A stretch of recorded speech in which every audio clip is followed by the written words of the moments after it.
শোকাবহ রাত পার করেছি এবং আমাদের দেশ গড়ে পদযাত্রা আজকে পর্যায়ে এসে শোভাযাত্রায় পরিণত হয়েছে। প্রিয় জাতীয়বাসী, আপনারা জানেন আপনাদের মাটিতে কতজন মানুষ শহীদ হয়েছে এবং এই শহীদের মায়ের আত্মনাদ আপনারা সকলেই শুনেছেন এবং এখনো শুনে যাচ্ছেন।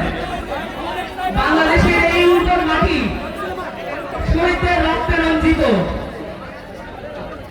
গত পরশুদিন মাইলস্টোন কলেজে যে শিশুরা নিহত হয়েছেন তারাও শহীদ মর্যাদা পাবেন বলে আশা করি। আল্লাহর কাছে ফরিয়াদ জানাই এই শিশুদেরকে যেন শহীদ মর্যাদা থেকে বঞ্চিত করা না হয়। বাংলাদেশের সকল মানুষ এক মহাতাত্ত্বিক স্রোতে বহমান হচ্ছে।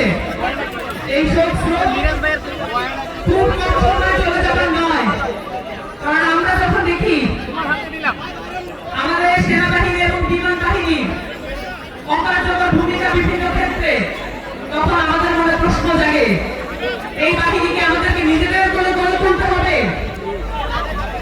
আমাদের মনে প্রশ্ন জাগে এই রাষ্ট্র পুনর্গঠনের জন্য কতদূর পর্যন্ত আমাদের শহীদদের মর্যাদা ভূমান্বিত হতে হবে। আমরা দেখতে পেয়েছি এই অন্তর্বর্তীকালীন সরকার জুলাইয়ের অভ্যুত্থানে 2000 শহীদের দায়িত্ব নেয় নাই, তাদের পরিবারদের দায়িত্ব নেয় নাই।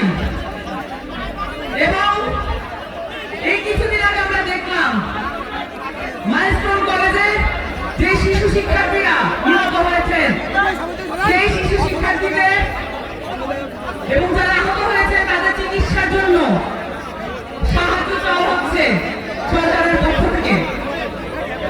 আমরা বিস্মিত হয়ে লক্ষ্য করি একটি অন্তর্বর্তীকালীন সরকার এমবাসি ব্যাকআপ নিয়ে নিজেদেরকে একটি নির্বাচনকালীন সরকারে পরিণত করেছে এবং এই সরকারে কোন ধরনের দায়বদ্ধতা নাই বাংলাদেশের জনগণের প্রতি। আমাদের সরকার আমাদেরকেই গড়ে তুলতে হবে, আমাদের রাষ্ট্র আমাদেরকেই গড়ে তুলতে হবে, আমাদের শহীদদের মর্যাদা আমাদেরকেই রক্ষা করতে হবে।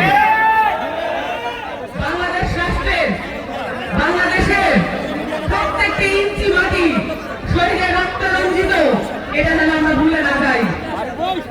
এই সব যেন শক্তিতে রূপান্তরিত হয়, এই চেষ্টা আমাদেরকে চালিয়ে যেতে হবে এবং কোন ধরনের এমবাসি বেতনের সরকার এটা আমাদেরকে কিছু ফিরে রাখতে পারবে না।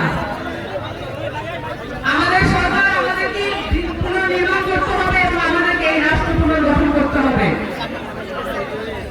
আমাদেরকে নতুন চাঁদপুর সহ পুরো বাংলাদেশের নতুন কাঠামো নির্মাণ করার জন্য ক্রমান্বয়ে সংগ্রাম চালিয়ে যেতে হবে। আপনাদের কাছ থেকে এই প্রতিজ্ঞা নেওয়া ছিল, তাই শত কথা উপেক্ষা করেও আপনাদের সামনে উপস্থিত হয়েছি। আপনারা আশা করি আমাদের যে সংগ্রাম আছে সেই সংগ্রামে আপনারাও একাত্ম বোধ করবেন এবং আপনারাও আমাদের সাথে থাকবেন।